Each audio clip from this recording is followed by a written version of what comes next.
जय हिंद। आज हम लोग सेट नंबर 2 करने जा रहे हैं जो अल्टरनेटर का होगा। ऐसे तो मैं रोज आपको 40 क्वेश्चन कराता हूँ, बट इसमें 48 क्वेश्चन होंगे क्योंकि 40 क्वेश्चन का सेट बनाता तो 8 क्वेश्चन बच जाते हैं, जो नेक्स्ट एक और सेट बनाना पड़ता, इसलिए मैंने इसी में मर्ज कर दिया है। और ये सेट नंबर 2 होंगे जिसमें 48 क्वेश्चन होंगे टोटल। तो आज हम लोग फर्स्ट पहला क्वेश्चन आपका है अल्टरनेटर का। जब दो अल्टरनेटर समांतर में चल रहे हों तो यदि एक अल्टरनेटर का प्राइम मूवर डिस्कनेक्ट कर दिया जाए तो अल्टरनेटर क्या होगा? चलना बंद हो जाएगा, सिंक्रोनस मोटर की तरह चलेगा, कोई प्रभाव नहीं होगा, इंडक्शन मोटर की तरह चलेगा। ये इसरो 2020 में क्वेश्चन पूछा गया, आप देख सकते हैं। अगर मेरे द्वारा बताए जाने वाले क्वेश्चन में आपको कहीं भी प्रॉब्लम हो, प्लीज़ हमें कमेंट करें, मैं उसे ज़रूर सही करके आपको कोशिश करूँगा बताने का। मुझसे गलतियाँ हो वो भी हमें कमेंट करें। और जहाँ अगर हम मेरे द्वारा बताने गए क्वेश्चन आपको अच्छे लगते तो प्लीज़ मेरे चैनल को लाइक शेयर सब्सक्राइब जरूर करें, और उन दोस्तों में शेयर करें जो इलेक्ट्रिशियन ट्रेड की तैयारी करते हैं और करने वाले हैं। मैं आपको पूरी तरह से प्रीवियस ईयर क्वेश्चन अभी करा रहा हूँ, मैं प्रैक्टिस सेट भी कराऊंगा 40 क्वेश्चन का, जब ये मैं पूरा चैप्टर ख़त्म कर दूंगा उसके बाद। तो आज का पहला क्वेश्चन मैंने पढ़ दिया, आंसर देने की कोशिश कीजिए, देखिए इसका क्या आंसर हो सकता है। जब दो अल्टरनेटर समांतर में चल रहे हो तो यदि एक अल्टरनेटर का प्राइम मूवर डिस्कनेक्ट कर दिया जाए तो अल्टरनेटर क्या होगा? तो अल्टरनेटर सिंक्रोनस मोटर की तरह चलेगा, option number B is the correct answer है।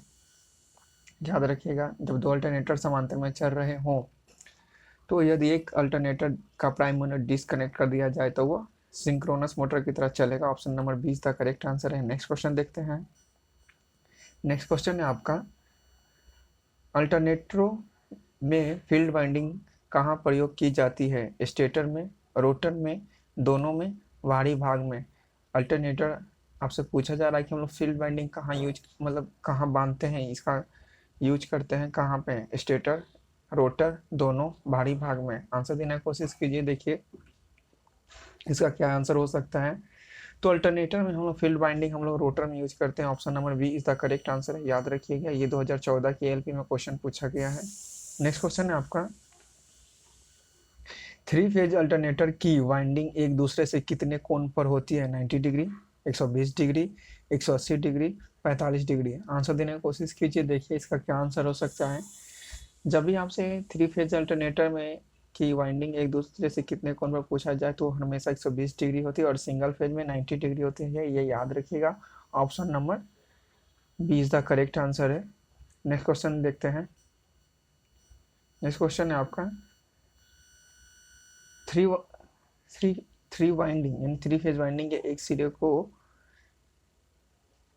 जोड़कर कैसा कनेक्शन बनाया जा सकता है? मतलब आपसे पूछा जा रहा है कि थ्री वाइंडिंग है, मतलब 3 तरह का स्टार और डेल्टा जो कनेक्शन होता है उस टाइप का आपसे ये क्वेश्चन है, डायरेक्ट आपसे पूछा जा रहा है। तो थ्री वाइंडिंग के एक सिरे को जोड़कर कैसा बनाया जाए? स्टार बनाया जा सकता है, डेल्टा बनाया जा सकता है, स्टार डेल्टा, या इनमें से कोई नहीं? आंसर देने की कोशिश कीजिए। जब थ्री जब थ्री वाइंडिंग को एक सिरे को जोड़कर कैसा कनेक्शन बनाया जा सकता है, तो इसे हम जोड़कर हम लोग या तो स्टार बना सकते हैं या तो डेल्टा बना सकते हैं, option number C is the correct answer है, याद रखिएगा। नेक्स्ट क्वेश्चन देखते हैं। पिच फैक्टर का मात्रक क्या होता है? वोल्ट होता है, वॉट होता है, एम्पियर पर मीटर होता है, कोई मात्रक नहीं होता है? तो याद रखिएगा, पिच फैक्टर का मात्रक कोई मात्रक नहीं होता, option number D is the correct answer है।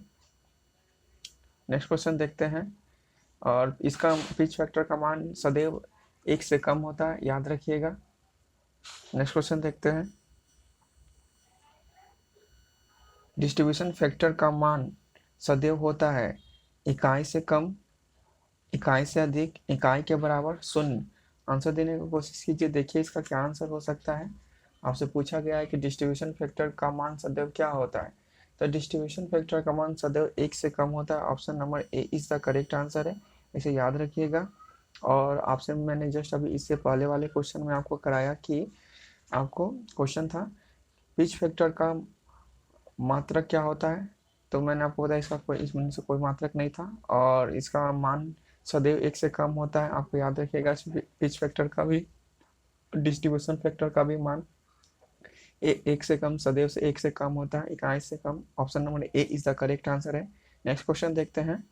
नेक्स्ट क्वेश्चन है आपका, अल्टरनेटर्स के तुलनिकरण में अल्टरनेटर्स को किस क्रम में जोड़ते हैं? श्रेणी क्रम में, समांतर क्रम में, कंपाउंड क्रम में, इनमें से कोई नहीं। आंसर देने की कोशिश कीजिए, देखिए इसका क्या आंसर हो सकता है। अल्टरनेटर के तुल्यकालिकरण में अल्टरनेटर को किस क्रम में जोड़ते हैं? तो उसे समांतर क्रम में जोड़ते हैं, इसे याद रखिएगा। नेक्स्ट क्वेश्चन देखते हैं। Option B is the correct answer है। नेक्स्ट क्वेश्चन है आपका, ये ऑर्डिनेंस फैक्ट्री 2017 में एक क्वेश्चन पूछा गया था। नेक्स्ट क्वेश्चन है, अल्टरनेटर के तुल्यकालिकरण की डार्क तथा व्हाइट लैंप विधि में कौन सी अवस्था तुल्यकारी को दर्शाता है? तीनों लैंप एक साथ जलेंगे, एक लैंप जलेंगे, दो लैंप बुझेंगे, दो लैंप जलेंगे, एक लैंप बुझा रहेगा, तीनों लैंप बुझे रहेंगे। आंसर देने की कोशिश कीजिए। ये डार्क लैंप और व्हाइट लैंप एक ये विधि होता है अल्टरनेटर की तुलनांकित चलाने के लिए, क्या इसे दर्शाता है कि तुलनांकित हो गया या नहीं हो गया, ये दर्शाता है। इसमें 3 बल्ब होते हैं, जिसमें से आपको पूछा जा रहा है कि 3 लैंप एक साथ जलेंगे, एक लैंप जलेंगे, दो लैंप बुझे रहेंगे, दो लैंप जलेंगे, एक लैंप बुझे रहेंगे, तीनों लैंप बुझे रहेंगे। आंसर देने की कोशिश कीजिए, देखिए इसका क्या आंसर हो सकता है। जब भी इस टाइप का आपको क्वेश्चन पूछा जाए कि तुलनाकारी को दर्शाएगा, जब अल्टरनेटर तुलनाकारी हो जाएगा तो 2 लैंप जलेगा और एक लैंप बुझेगा। Option number C is the correct answer है। नेक्स्ट क्वेश्चन देखते हैं। नेक्स्ट क्वेश्चन है आपका, ये किसी अल्टरनेटर में पूर्ण लोड अवस्था से शून्य लोड तक होने वाली परिवर्तन कहलाता है? तुल्यकारीकरण, वोल्टता नियम, pitch factor, distribution factor. Answer देने की कोशिश कीजिए, देखिए इसका क्या आंसर हो सकता है। आपसे क्वेश्चन पूछा गया है कि किसी अल्टरनेटर में पूर्ण लोड अवस्था से शून्य लोड तक होने वाला परिवर्तन क्या कहलाता है? तो वोल्टता नियम कहलाता है। Option number B is the correct answer है। नेक्स्ट क्वेश्चन देखते हैं। नेक्स्ट क्वेश्चन है आपका, अल्टरनेटर ब्रूस निम्नलिखित पर आरोपित होते हैं। किस पर आरोप, मतलब किस पे सेट किया रहता है? स्लिप रिंग पर सेट किया रहता है, कम्यूटेटर पर होता है, रोटर पर होता है, या डायोड पर होता है? ये 2018 की एलपी में क्वेश्चन पूछा गया है। आंसर देने की कोशिश कीजिए, देखिए इसका क्या आंसर हो सकता है। तो जब भी आपसे पूछा जाए कि अल्टरनेटर ब्रूस कहाँ आरोपित होता है, तो स्लिप रिंग पर आरोपित होता है। Option number A is the correct answer है। नेक्स्ट क्वेश्चन देखते हैं। नेक्स्ट क्वेश्चन है आपका नेक्स्ट क्वेश्चन है, अल्टरनेटर में चुंबकीय क्षेत्र निम्नलिखित में बनता है? स्टेटर में, रोटर में, आर्मेचर में, इनमें से कोई नहीं। तो अल्टरनेटर में चुंबकीय क्षेत्र कहाँ बनता है? स्टेटर पे बनेगा, रोटर पे बनेगा, आर्मेचर पर, या इनमें से कोई नहीं। आंसर देने का कोशिश कीजिए, देखिए इसका क्या आंसर हो सकता है। तो अल्टरनेटर में चुंबकीय क्षेत्र रोटर पर बनता है। Option number B is the correct answer है। नेक्स्ट क्वेश्चन देखते हैं। किसी अल्टरनेटर की ईएमएफ बढ़ानी हो तो क्या करेंगे हम लोग?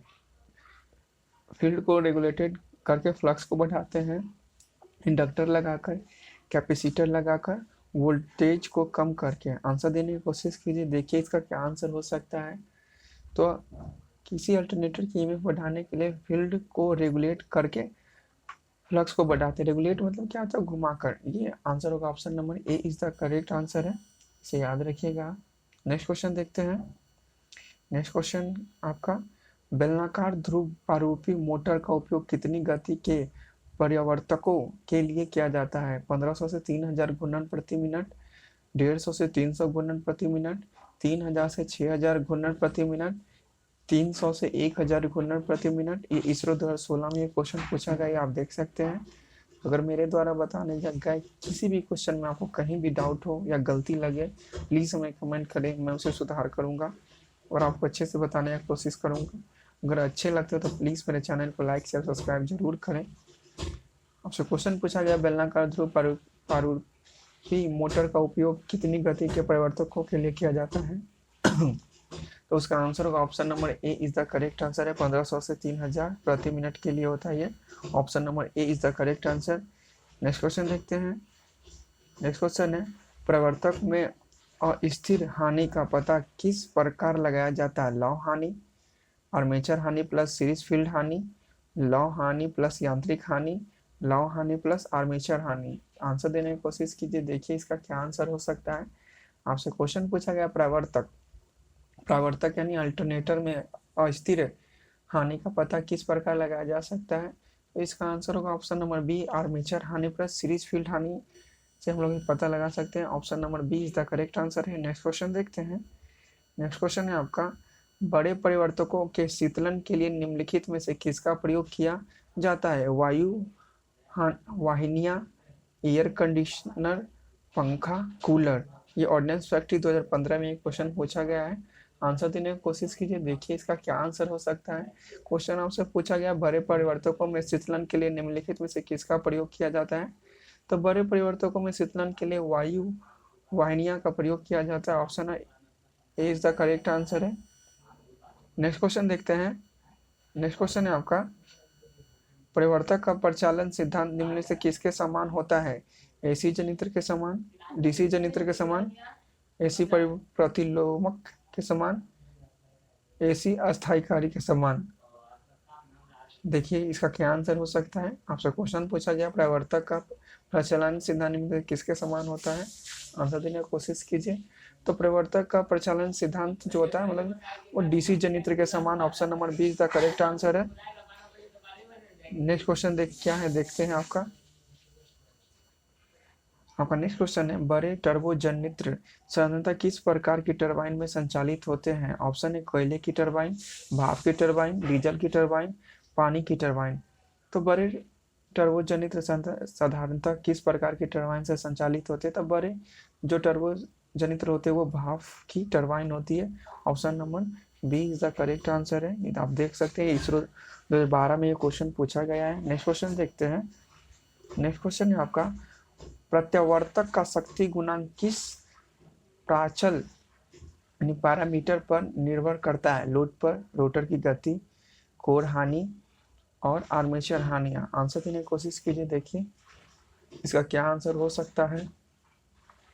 तो प्रवर्तक का शक्ति गुणांक किस पैरामीटर्स पर निर्भर करता है? ये लोड पर निर्भर करता है। Option number A is the correct answer है। नेक्स्ट क्वेश्चन देखते हैं। नेक्स्ट क्वेश्चन है आपका, अल्टरनेटर के घूर्णक में होता है 4 slip ring, 3 slip ring, 2 slip ring, कोई स्लिप रिंग नहीं होता है। अल्टरनेटर में के घूर्णक में क्या होता है? 4 slip ring, 3 slip ring, 2 slip ring, इनमें से कोई स्लिप रिंग नहीं होता। आंसर देने की कोशिश कीजिए, देखिए इसका क्या आंसर हो सकता है। तो अल्टरनेटर में 2 स्लिप रिंग होते हैं, याद रखिएगा। Option number C is the correct answer है। आप देख सकते हैं बिहार इलेक्ट्रिसिटी बोर्ड का यानी BSPSCL 2019 में क्वेश्चन पूछा गया है। नेक्स्ट क्वेश्चन देखते हैं। नेक्स्ट क्वेश्चन है आपका, तुल्यकालिक जनित्र स्रोत है रियल पावर का, रिएक्टिव पावर का, एपरेंट पावर का, ए एवं बी दोनों। आंसर देने की कोशिश कीजिए, देखिए इसका क्या आंसर हो सकता है। आपसे क्वेश्चन पूछा गया तुल्यकालिक जनित स्रोत है, तो तुल्यकालिक जनित स्रोत है reactive power. Option number B is the correct answer है। ये रिएक्टिव पावर का है। ये 2020 के इसरो एग्जाम में क्वेश्चन पूछा गया है। नेक्स्ट क्वेश्चन देखते हैं। नेक्स्ट क्वेश्चन है आपका, एक डायनेमो विद्युत उत्पादन का एक स्रोत माना जाता है, यह वास्तव में स्रोत है आवेश का, चुंबकत्व का, विद्युत प्रेरक बल का और ऊर्जा का। आंसर देने का कोशिश कीजिए, देखिए इसका क्या आंसर हो सकता है। एक डायनेमो विद्युत उत्पादन का एक स्रोत माना जाता है, यह वास्तव में स्रोत है किसका? तो ये वास्तव में स्रोत है विद्युत प्रेरक बल का। Option number C is the correct answer है। नेक्स्ट क्वेश्चन देखते हैं। नेक्स्ट क्वेश्चन है आपका, तीव्र गति प्रवर्तियों में आमतौर पर होता है क्षेत्र कुंडली ध्रुव रोटर, बेलनाकार रोटर, क्षेत्र कुंडली ध्रुव और बेलनाकार दोनों रोटर, उपयुक्त में से कोई नहीं। आंसर देने की कोशिश कीजिए, देखिए इसका क्या आंसर हो सकता है। तो तीव्र गति प्रत्यावर्तियों में आमतौर पर बेलनाकार रोटर होता है। Option number B is the correct answer है। Option number B is the correct answer है। नेक्स्ट क्वेश्चन देखते हैं। नेक्स्ट क्वेश्चन है आपका, नेक्स्ट क्वेश्चन है, शीतलन की प्रक्रिया सबसे कम घर्षण हानि उत्पन्न करने वाला शीतलक है? जल, हाइड्रोजन, तेल, नाइट्रोजन। आंसर देने की कोशिश कीजिए, देखिए इसका क्या आंसर हो सकता है। तो शीतलन की क्रिया में सबसे कम घर्षण हानि उत्पन्न करने वाला शीतलक हाइड्रोजन है। Option number B is the correct answer है। नेक्स्ट क्वेश्चन देखते हैं। नेक्स्ट क्वेश्चन है आपका, उत्पादन केंद्रों द्वारा अल्टरनेटर की स्पीड को नियंत्रित किया जा सकता है? संधारित्र द्वारा, थर्मिस्टर द्वारा, गवर्न द्वारा, आइसोलेटर द्वारा। आंसर देने की कोशिश कीजिए, क्वेश्चन पढ़िए, देखिए क्या आंसर हो सकता है। उत्पादन केंद्रों द्वारा अल्टरनेटर की स्पीड को नियंत्रित किया जाता है संधारित्र द्वारा, थारिस्टर द्वारा, गवर्न द्वारा, आइसोलेटर द्वारा। आंसर देने की कोशिश कीजिए, देखिए इसका क्या आंसर हो सकता है। तो उत्पादन केंद्रों द्वारा अल्टरनेटर की फीड को नियंत्रित करने के लिए हम लोग गवर्न द्वारा करते हैं। Option number C is the correct answer है। नेक्स्ट क्वेश्चन देखते हैं। नेक्स्ट क्वेश्चन है आपका, प्रत्यावर्तक अल्टरनेटर उस समय अधिकतम शक्ति प्रदान करता है जब भार कोण लोड एंगल डैश होता है। आपसे अल्टरनेटर पूछा गया है कि अल्टरनेटर उस समय अधिकतम होगा जब शक्ति प्रदान करता है तो भार कोण डैश पर होगा। तो जब सबसे ज़्यादा अल्टरनेटर का शक्ति प्रदान करेगा तो वो 90 डिग्री होगा। Option number A is the correct answer है। Option number A is the correct answer है। नेक्स्ट क्वेश्चन देखते हैं, याद रखिएगा। नेक्स्ट क्वेश्चन देखते हैं आपका, निम्नलिखित में से किस वजह से तुल्यकालन की ब्राइट लैंप विधि को डार्क लैंप विधि का वरीयता मतलब दिया जाता है। मतलब आपसे क्वेश्चन पूछा जाता है कि तुलना में ब्राइट लैंप अधिक उपयोगी माना जाता है डार्क लैंप विधि से। तो ये तीक्ष्ण तथा एकदम सटीक तुल्यकालन होता है। फ्लिंकरिंग साफ दिखता है, चमक आसानी से दिखी जा सकती है, यह जल्दी से काम करना शुरू करता है। ये एलपी 2014 में यह क्वेश्चन पूछा गया है। आंसर देने की कोशिश कीजिए, देखिए आपसे क्या बन पाता है या सही होता है। आपसे क्वेश्चन पूछा गया कि किस वजह से तुल्यकालन की ब्राइट लैंप विधि को डार्क लैंप विधि से अधिक वरीयता दी जाती है। तो तीक्ष्ण तथा एकदम सटीक तुल्यांकन होता है। Option number A is the correct answer है। नेक्स्ट क्वेश्चन देखते हैं। नेक्स्ट क्वेश्चन है आपका, जनरेटर के इंस्टॉलेशन के दौरान यह सावधानी पूर्वक सुनिश्चित किया जाना चाहिए कि जनरेटर के टर्मिनल और सभी नियंत्रण वायरिंग सही हो ताकि डैश का क्रम प्रणाली के साथ मेल खाता हो। आवृत्ति अनुक्रम, शक्ति अनुक्रम, आयाम अनुक्रम, फेज अनुक्रम। आंसर देने की कोशिश कीजिए, देखिए इसका क्या आंसर हो सकता है। मैं क्वेश्चन फिर से पढ़ दूं आपके लिए। जनरेटर के इंस्टॉलेशन के दौरान यह सावधानी पूर्वक सुनिश्चित किया जाना चाहिए कि जनरेटर के टर्मिनल और सभी नियंत्रण वायरिंग सही हो ताकि डैश क्रम प्रणाली के साथ मेल खाता हो। आवृत्ति अनुक्रम, शक्ति अनुक्रम, आयाम अनुक्रम, फेज अनुक्रम। आंसर देने की कोशिश कीजिए, देखिए इसका क्या आंसर हो सकता है। तो इसे आप फेज अनुक्रम इसका आंसर होगा। क्यों? आप जब भी जनरेटर के इंस्टॉलेशन में देखते हैं तो उसे ये सावधानी बरतनी चाहिए कि उसमें उसकी आवृत्ति समान होगा, फेज समान होना चाहिए, उसमें टर्मिनल भी समान होना चाहिए। तो ये सावधानी बरतनी जरूरी होनी चाहिए। वायरिंग सही हो तो डैश का क्रम प्रणाली के साथ मेल खाता हो तो वायरिंग क्या होता है, तो वायरिंग होगा तो फेज अनुक्रम होगा। ये आंसर होगा इसका। नेक्स्ट क्वेश्चन देखते हैं। नेक्स्ट क्वेश्चन है आपका, किसी अल्टरनेटर द्वारा उत्पन्न आउटपुट वोल्टेज का वेव फॉर्म डैश होता है। स्क्वायरर वेव होता है, ट्रायंगुलर वेव होता है, लीनियर वेव होता है, सिनुसाइडल वेव होता है। आंसर देने की कोशिश कीजिए, देखिए इसका क्या आंसर हो सकता है। तो किसी अल्टरनेटर द्वारा उत्पन्न आउटपुट वोल्टेज का वेव फॉर्म होता है वो सिनुसाइडल वेव होता है। Option number D is the correct answer है। नेक्स्ट क्वेश्चन देखते हैं। नेक्स्ट क्वेश्चन है आपका, एक धीमी गति वाला अल्टरनेटर समांतर जाना जाता है। एक टर्बो जनरेटर है, जल चक्रीय जनरेटर है, गैर प्रवाहित ध्रुव अल्टरनेटर है, उपयुक्त में से कोई एक। तो आपसे पूछा जा रहा है कि धीमी गति वाला अल्टरनेटर समांतर जाना जाएगा, किससे जाना जाएगा? एक टर्बो जनरेटर से, जल चक्रीय से, गैर प्रवाहित ध्रुव अल्टरनेटर से, उपयुक्त में से कोई एक। आंसर देने की कोशिश कीजिए, देखिए इसका क्या आंसर हो सकता है। तो एक धीमी गति वाला अल्टरनेटर जल चक्रीय जनरेटर होगा। Option number B is the correct answer है। नेक्स्ट क्वेश्चन देखते हैं। नेक्स्ट क्वेश्चन है आपका, शुद्ध धारिता भार पर अल्टरनेटर में आर्मेचर रिएक्शन का प्रभाव होता है। डीमैग्नेटाइजेशन, क्रॉस मैग्नेटाइजेशन, मैग्नेटाइजिंग, मुख्य क्षेत्र पर कोई प्रभाव नहीं। आंसर देने की कोशिश कीजिए, देखिए इसका क्या आंसर हो सकता है। ये ऑर्डिनेंस फैक्ट्री 2017 में क्वेश्चन पूछा गया है। आपसे क्वेश्चन है कि शुद्ध धारिता भार पर अल्टरनेटर में आर्मेचर रिएक्शन का प्रभाव होगा, क्या प्रभाव होगा शुद्ध धारिता पर? तो मैग्नेटाइजिंग होगा शुद्ध प्रभाव। Option number C is the correct answer है। शुद्ध धारिता पर अल्टरनेटर में आर्मेचर रिएक्शन का प्रभाव मैग्नेटाइजिंग होगा। Option number C is the correct answer है। नेक्स्ट क्वेश्चन देखते हैं। नेक्स्ट क्वेश्चन है, चार ध्रुव वाले अल्टरनेटर जो कि 1500 आरपीएम पर चल रहा है तो आवृत्ति क्या होगा?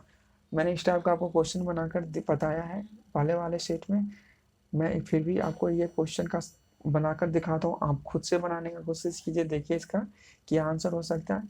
तो इसका बनाने का फॉर्मूला होता है एन एस बराबर 120 गुने फ्रीक्वेंसी बटा पोल, ये फॉर्मूला हो गया आपका, जिसमें एन एस यानी आरपीएम आपको दिया गया है 1500, तो आप यहाँ 1500 लिख लें, बराबर का सिंबल दें और 120 इसका गुना करें जो फार्मूला में है, और फ्रीक्वेंसी आपसे पूछा गया तो एक इंटू कर लें, और पोल दिया है आपको 4, तो ये आप लिख लें ऐसे। तो ये एक चीज शून्य से एक शून्य खत्म हो जाएगा, ये 4 तिहाई 12 हो जाएगा, ये 3 बचे 15 हो गया, आपको 50 हर्ट्ज हो गया। Option number B is the correct answer है। नेक्स्ट क्वेश्चन देखते हैं।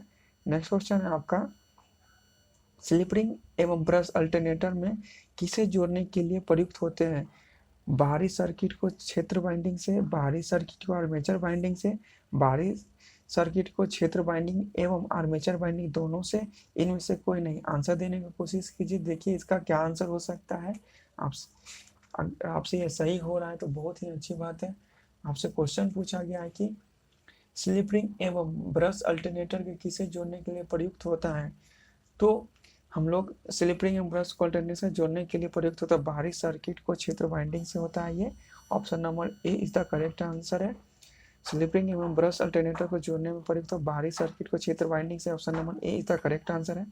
नेक्स्ट क्वेश्चन है आपका, जब आर्मेचर चालकों की संख्या 84 तथा पोलों की संख्या 6 है तो पिच का मान क्या होगा? आंसर देने की कोशिश कीजिए, देखिए आपसे ये सही हो पा रहा है कि नहीं। आपसे जब ये क्वेश्चन आप जब बनाइएगा तो डायरेक्ट इसमें पोल पिच निकालने का फॉर्मूला होता है आपका।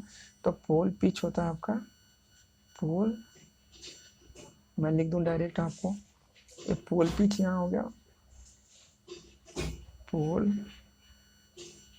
पिच, ये बराबर हो जाता है आपका चालकों की संख्या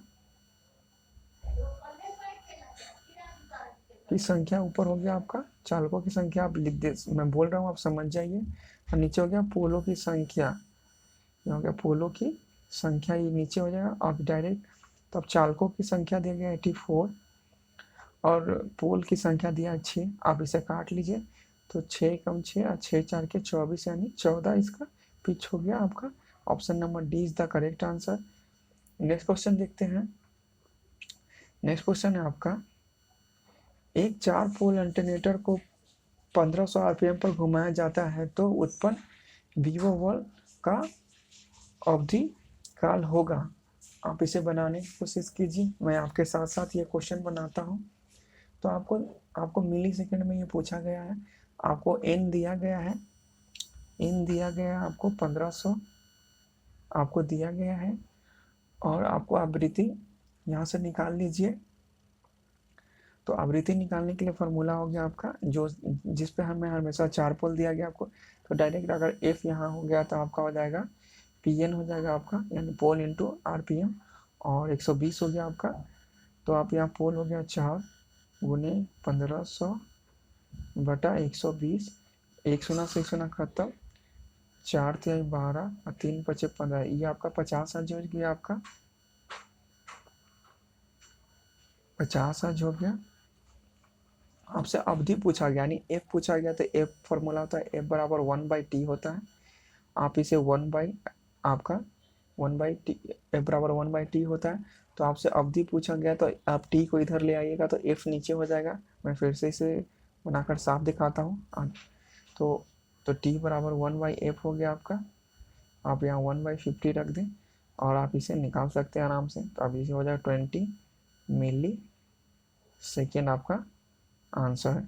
option number C is the correct answer है। नेक्स्ट क्वेश्चन देखते हैं। नेक्स्ट क्वेश्चन है आपका, एक अल्टरनेटर से किसी उद्योगशाला में विभिन्न प्रकार के लोड संयोजित है, यदि फेज क्रम को आर वाई बी के स्थान पर आर बी वाई कर दिया जाए तो क्या होगा? प्रकाश लोड प्रभावित होगा, उसमें लोड प्रभावित होगा, सिंगल फेज मोटर लोड प्रभावित होगा, 3 फेज मोटर लोड प्रभावित होगा। आंसर देने की कोशिश कीजिए, इसरो 2016 में ये क्वेश्चन पूछा गया है। तो इसका क्या आंसर हो सकता है? जब हम फेज को ही चेंज कर दें तो 3 फेज मोटर लोड प्रभावित होगा। Option number D is the correct answer है। नेक्स्ट क्वेश्चन देखते हैं। नेक्स्ट क्वेश्चन है आपका, ये चित्र का क्वेश्चन है डायरेक्ट, आप मैं इसे और छोटा थोड़ा कर दूँ। हाँ, आप देखिए और इसे बना सकते हैं, तो देखिए आप क्या इसका आंसर हो सकता है। चित्र में दर्शाया गया अल्टरनेटर डैश का प्रकार है, स्टार संयोजित है, डेल्टा संयोजित है, अर्थ युक्त स्टार संयोजित है, थ्री फेज 4 तार अल्टरनेटर है। आप ये अर्थ का सिंबल है, ये ध्यान रखिएगा, यहाँ ये अर्थ का सिंबल है, तो इसका अर्थ का जब सिंबल है तो अर्थ युक्त स्टार संयोजित है। Option number C is the correct answer, याद रखिएगा और ध्यान से देखिएगा, ये अर्थिंग जुड़ा हुआ है, अर्थ का तार है ये। नेक्स्ट क्वेश्चन देखते हैं। नेक्स्ट क्वेश्चन है आपका नेक्स्ट क्वेश्चन है आपका आपसे नेक्स्ट क्वेश्चन पूछा गया, यदि आरपीएम 200 पोषण प्रति चक्र 0.05 मिलीमीटर तो पोषण प्रति मिनट होगा।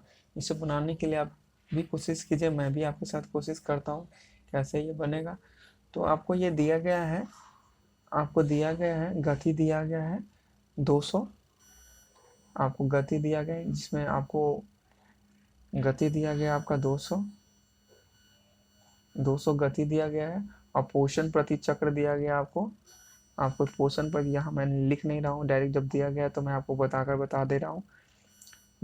0.05 दिया गया है, तो एक चक्र में आपको हो गया आपका क्या, एक चक्र में हो गया, एक चक्र बराबर हो गया 0.05 हो गया, और 200 चक्र लगाने के लिए आपको क्या करना हो गया आपका, तो 200 चक्र पोषण बराबर हो जाएगा आपका क्या, फिर से मैं साफ बना दूं, तो 200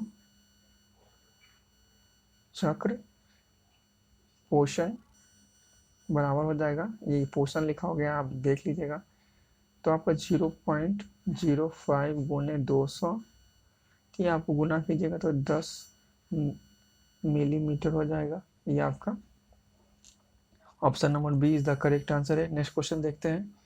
नेक्स्ट क्वेश्चन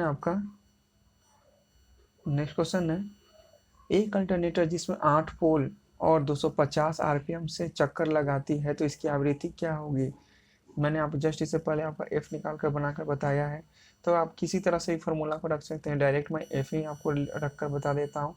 तो यहाँ क्या हो जाएगा, एन इंटू पी बटा 120, ये हो गया।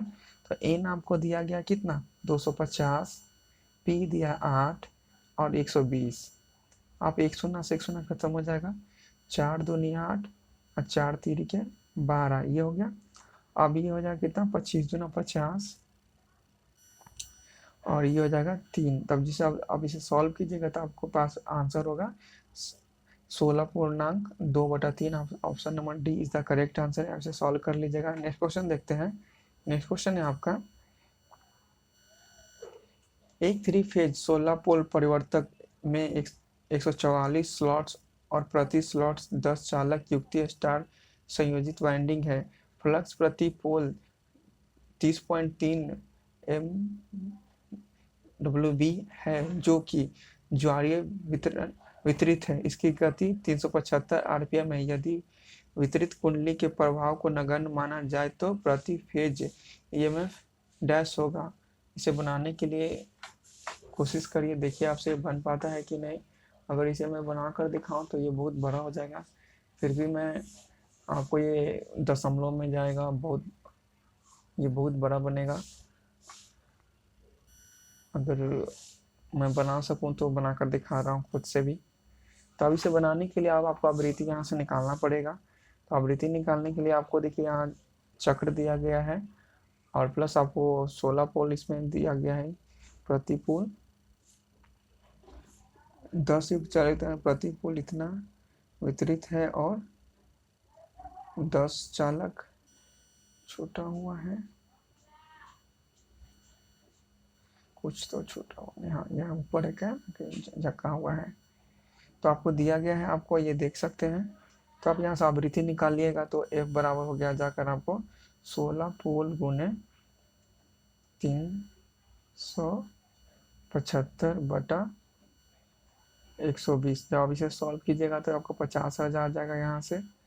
और जब आप यहाँ से प्रति पोल कॉइलों की संख्या निकालेंगे तो खांचों में दिया गया कितना स्लॉट दिया गया आपको यहाँ से प्रति पोल संख्या निकालेंगे, कॉइलों की संख्या हो गया आपका यहाँ से निकालिएगा तो 144 फेजों की संख्या तो फिर 3 फेज है, फेजों की संख्या हो गया 3 इंटू 2, इसे सॉल्व कीजिएगा तो 24 आएगा, सॉल्व कीजिएगा। और इसमें कुछ थोड़ा मुझे गलती लग रहा है मुझे बनाने में, इसे निगलेक्ट करते हैं। चलिए आगे देखते हैं, नेक्स्ट क्वेश्चन देखते हैं। मैं इसे बाद में कभी आपको बनाकर दिखा दूंगा। नेक्स्ट क्वेश्चन देखते हैं। एक 3 फेज परिवर्तक 1000 rpm गति से संचालित होने पर प्रति फेज 2000 वोल्ट उत्पन्न करता है। उसी क्षेत्र उत्पन्न उत्तेजन के साथ यदि इसे 200 आरपीएम पर संचालित किया जाता है तो प्रति फेज वोल्टेज कितना होगा। आप इसे बनाने की कोशिश कीजिए, देखिए इसका क्या आंसर हो सकता है। तो इसे बनाने के लिए आपको एक फार्मूला होता है, आप उस पर इसे बना सकते हैं, जिसमें आप इसे बनाने के लिए आप इसे इस तरह से बना सकते हैं। आपको इसमें जो जो दिया गया आप इसे एक साइड भी लिख सकते हैं। तो आपको इसमें 3 फेज इतना आरपीएम दिया गया है, प्रति फेज वोल्टेज जितना है, और उसी क्षेत्र उत्तेजना के लिए 200 आरपीएम है। तो इसे बनाने के लिए तो आप इसे इस पे भी इसे बना सकते हैं आप।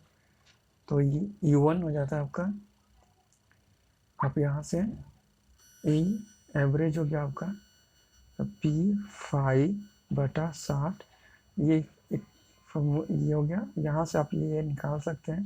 तो U1 बराबर हो जाएगा आपका 2000 वोल्ट, और N1 हो गया जाकर 1000 वोल्ट, और N2 हो जाएगा 2000 वोल्ट। ये हो गया आपका, तो E1 हो गया। तो E1 आपको यहाँ से निकाल गया 2000, और E2 हमको निकालना है, तो E2 का यूज हम करते हैं छोड़ दें, और N1 हो गया आपका जाकर 1000, और बटा N2 हो गया जाकर 2000। तो ये यहाँ से ये खत्म हो जाएगा, तो ये गुना कीजिएगा इधर, तो E2 बराबर हो जाएगा 4000 volt. Answer option number A is the correct answer है। नेक्स्ट क्वेश्चन है आपका। नेक्स्ट क्वेश्चन है, यदि किसी भवन की वायरिंग 60 बल्बों के 20 पॉइंट्स और 4 पंखे प्रत्येक 100 वाट के हैं तो 240 वोल्ट सप्लाई सिस्टम के लिए अनुमोदित इंसुलेशन प्रतिरोध कितना होगा। इसे बनाने के लिए आप इसे इस तरह से बना सकते हैं, आप भी बनाइए, मैं साथ साथ आपको बनाकर दिखा रहा हूँ। तो आपको बल्ब दिया गया कितना है, 60 वाट के बल्बों के 20 पॉइंट्स हैं, तो 60 बल्ब के 20 पॉइंट है, तो टोटल कितना वोट हो जाएगा। तो गुना कर देंगे, तो ये दोनों को गुना करेंगे तो कितना हो जाएगा, 6 दूना 12, यानी 1200 वाट हो गया आपका ये, क्योंकि 60 वाट के हैं और 20 पॉइंट है, तो टोटल कितना 20 वाट हो गया, तो गुना कर लिए तो ये 1200 वाट हो गया। अब देखिए 4 पंखा 100 वाट के, तब ये दोनों को गुना करेंगे तो ये 400 वाट हो गया, ये हो गया आपका। तो कुल पावर कितना खर्च हो गया, तो कुल पावर यहाँ से 12 4 1600 हो गया, ये आपका हो गया। तो शक्ति गुणांक इस इतना है आपको, तो आप इस बराबर आपका क्या हो गया, आपका शक्ति गुणांक की इकाई हो गया आपका 1600 वोल्टेज एम्पियर में। अब इसे अब इसे केवीए में लिखने का, तो 1000 से अगर इधर आएंगे तो 1.6 केवीए लिख सकते हैं इसे, क्या कि हम 1000 का बदला के लिख रहे हैं, इसलिए हम केवीए के किए हैं, ठीक। और इसे हो गया आपका, तो कुल, तो अधिकतम, तो आप इसे आउटपुट कितना होगा, तो अधिकतम विद्युत प्रतिरोध होता है, अधिकतम विद्युत प्रतिरोध, अधिकतम विद्युत प्रतिरोध फॉर्मूला होता है ये अधिकतम विद्युत, मैं साफ कर दूं। तो अधिकतम विद्युत प्रतिरोध होता है, तो आउटपुट यानी KVA, output KVA plus 1 kilo, ये 1 है, 1 किलो ओम, ये आपका हो गया। मैं फिर से लिख दूं, out KVA plus 1 kilo ohm, ये 1 है, याद रखिएगा, इन मेगा ओम, तो अब यहाँ से 1.6 मुझे दिया गया था, और फॉर्मूला में ये 1 होता है, तो आप इसे जोड़िएगा तो आ जाएगा आपको 6 मेगा ओम। आपका आंसर हो गया जाकर option number A is the correct answer. Next question देखते हैं। नेक्स्ट क्वेश्चन है आपका, प्रत्यावर्तित की दक्षता इकाई डैश में बढ़ने पर हमेशा बढ़ती है। किस में बढ़ने पर प्रत्यावर्ती की दक्षता? नियमन, शक्ति, धारा, वोल्टेज। ये 2018 के एएलपी में क्वेश्चन पूछा गया है। तो प्रत्यावर्तित की दक्षता शक्ति के बढ़ने पर हमेशा बढ़ती है। Option number B is the correct answer है। नेक्स्ट क्वेश्चन देखते हैं। नेक्स्ट क्वेश्चन है आपका, एक अल्टरनेटर के फील्ड करंट को लोड के साथ बदलने से अल्टरनेटर की वोल्टेज को स्थिर रखा जाता है। इस विधि को डैश कहा जाएगा? उत्तेजना नियंत्रण विधि, डार्क एवं व्हाइट लैंप विधि, डार्क लैंप विधि। आंसर देने की कोशिश कीजिए। 2012 के इसरो एग्जाम में क्वेश्चन पूछा गया है। एक अल्टरनेटर के फील्ड करंट को लोड के साथ बदलने से अल्टरनेटर की वोल्टेज को स्थिर रखा जाता है। इस विधि को क्या कहा जाता है? उत्तेजना विधि कहते हैं। Option number A is the correct answer है। नेक्स्ट क्वेश्चन है आपका, नेक्स्ट क्वेश्चन है आपका 44 नंबर क्वेश्चन है आपका, अल्टरनेटर को चलाने वाले प्राइम मूवर की गति, वोल्टेज और डैश निर्धारित करती है। आउटपुट का करंट, आक्रांत समय, आउटपुट की गति, आउटपुट की आवृत्ति। आंसर देने की कोशिश कीजिए, देखिए इसका क्या आंसर हो सकता है। तो अल्टरनेटर को चलाने वाले प्राइम मूवर की गति, वोल्टेज डैश से निर्धारित करती है। तो ये आउटपुट आवृत्ति से निर्धारित की जाती है। Option number D is the correct answer है। नेक्स्ट क्वेश्चन है आपका, नेक्स्ट क्वेश्चन है, एक सिंक्रोनस जनरेटर से पांचवा हार्मोनिक वोल्टेज हटाने के लिए कॉइल में कितने डिग्री का शॉर्ट पिच होना चाहिए? तो आपसे कितना बोला? 105वां डिग्री होता है। तो आप डायरेक्ट इसे बना लेंगे। शॉर्ट पिच बराबर फॉर्मूला होता है आपका, शॉर्ट पिच कोण बराबर हो जाता है, कितना बोलेंगे आपका? 1/5वां भाग है। तो डायरेक्ट 1/5वां आपको दिया गया है, तो ये हो जाता है जाकर 180। आपसे काटिएगा तो आपका हो जाएगा जाकर 36 डिग्री। आंसर हो गया आपका option number C is the correct answer है। नेक्स्ट क्वेश्चन देखते हैं। नेक्स्ट क्वेश्चन है आपका, एक प्रत्यावर्तक को सिंक्रोनाइज करने की दो विधियां हैं, भार प्रभाव एवं फेज अनुक्रमण, हिस्टैसिस एवं घर्षण विधि, हानि विधि, 2 ब्राइट और 1 डार्क लैम्प विधि एवं सिंक्रोनस विधि। ये BSPHCL 2019 में क्वेश्चन पूछा गया, आप देख सकते हैं। इसका क्या आंसर हो सकता है? आंसर देने की कोशिश कीजिए। तो आप क्वेश्चन पूछा कि एक प्रत्यावर्तक को सिंक्रोनाइज करने की दो विधियां होती है। तो दो विधियां होती है, लैम्प विधि और synchronous Vidhi. Option number D is the correct answer है। नेक्स्ट क्वेश्चन है आपका, नेक्स्ट क्वेश्चन है, ग्रिड सिंक्रोनाइजेशन के लिए फेज एंगल की अधिकतम सीमा कितनी होती है? तो ग्रिड सिंक्रोनाइजेशन के लिए फेज एंगल की अधिकतम सीमा ±20% डिग्री होती है। Option number A is the correct answer है। आपको मैं कुछ इसमें बता दूं, ग्रिड सिंक्रोनाइजेशन के लिए फेज एंगल की अधिकतम सीमा होती है ±20 डिग्री। ग्रिड सिंक्रोनाइजेशन का मुख्य उद्देश्य होता है निगरानी करना, ऑटोमेटिक नियंत्रण एवं अचानक किसी समस्या से वोल्टेज एवं आवृत्ति को जनित्र के आउटपुट एवं ग्रिड सप्लाई को संबंध करता है। इसे याद रखिएगा। नेक्स्ट क्वेश्चन है आपका, नेक्स्ट क्वेश्चन है, दो अल्टरनेटर समांतर में चल रहे हैं, अगर एक अल्टरनेटर का उत्तेजना बढ़ा दिया जाए तो क्या होगा? आवृत्ति बदल जाएगी, बिजली का शक्ति गुणांक बदल जाएगा, भार की मांग बदल जाएगी, गति कम हो जाएगी। आंसर देने की कोशिश कीजिए, देखिए इसका क्या आंसर हो सकता है। तो दो अल्टरनेटर समांतर में चल रहे हैं, अगर एक अल्टरनेटर का उत्तेजना बदल दिया जाए तो क्या होगा? तो बिजली का शक्ति गुणांक बदल जाएगा। Option number B is the correct answer है। ये टोटल 48 क्वेश्चन थे दोस्तों अगर अच्छा लगा हो तो प्लीज़ मेरे चैनल को लाइक से सब्सक्राइब जरूर करें। उन दोस्तों में ज़रूर शेयर करें जो इलेक्ट्रिशियन टेट की तैयारी करते हैं, करने वाले हैं। उनके लिए बहुत हेल्पफुल होंगे आगामी एग्जाम, इसरो, बार, रेलवे, जो भी इलेक्ट्रिशियन टेट से एग्जाम होने वाले हैं सभी के लिए इम्पोर्टेंट है। तो मिलते हैं एक नेक्स्ट चैप्टर में जो प्रीवियस ईयर क्वेश्चन होंगे 40 क्वेश्चन के साथ। और अब मैं बता दूं नेक्स्ट क्वेश्चन होगा सिंक्रोनस मोटर, जिसे हम लोग हिंदी में तुल्यकालिक मोटर कहते हैं। और मिलते हैं एक नेक्स्ट वीडियो में, तब तक के लिए धन्यवाद, थैंक यू।